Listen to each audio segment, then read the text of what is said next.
6 months after the Veterans Administration scandal broke, as many as 40 U.S. Armed Forces veterans had died while awaiting medical care. Records falsified to make it appear that vets were getting timely treatment when that just was not happening.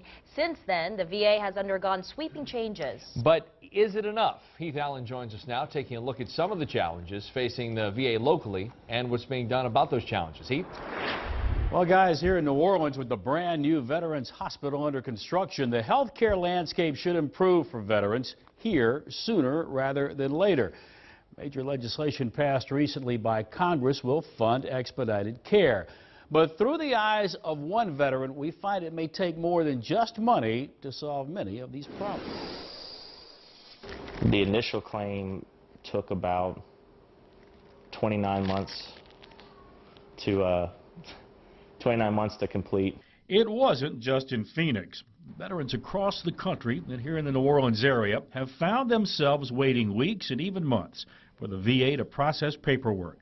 And even then, Redundant appointments, appointments where, I go and nothing happens, that you have to make the appointment because if you don't make the appointment, they use that as an excuse to put you in a holding pattern. It's ridiculous. Because he's still dealing with the VA here, this veteran remains anonymous. We'll call him Joe.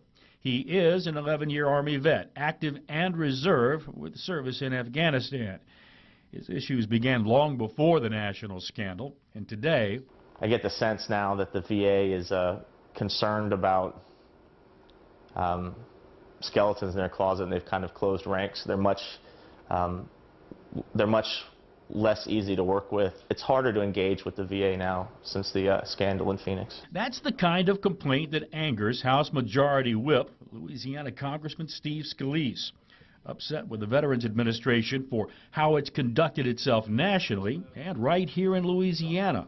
Well, we've seen in the New Orleans region that the waiting lists were too long. We consistently outperform private sector facilities on quality measures, and VA care is delivered in a quality manner. The administration of the local VA bristles at ongoing criticism, but admits they had to make adjustments in the wake of the national scandal, claiming now that wait times have substantially improved. Since the VA started tracking the data on primary care access, we've decreased the average wait in days from 41 days to 29 days since early May.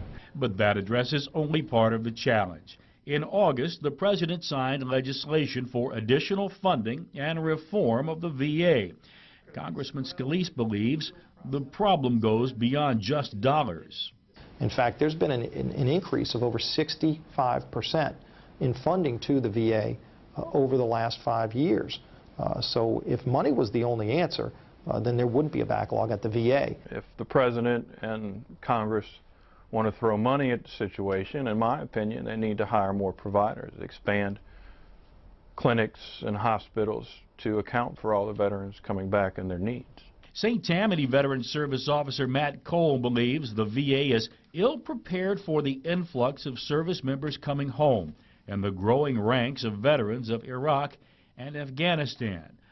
One thing Cole says is working, and working very well, the VA-funded outpatient clinics like those in Hammond and in Slidell, much closer and easier for many veterans. The outpatient clinics are a wonderful tool that I hope the VA does not get rid of when the new hospital is built. Right now, the VA spends about $100 million a year on inpatient and outpatient community care. 7 clinics that have opened mostly since Katrina. Those are permanent fixtures.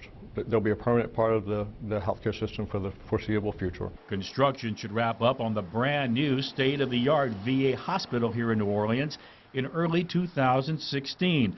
First patients could walk in later that same year. I think it'll be one of the best VA in the country. The VA hospital in New Orleans is going to be about $1 billion new facility. Very modern equipment, but if they're using the old way of doing things, if they're using a paper system instead of an automated system, that's not going to improve things the way it needs to. To me, it's pretty egregious. I certainly wouldn't want strangers looking at my medical records, and the records have been turned over to the VA regional office in New Orleans.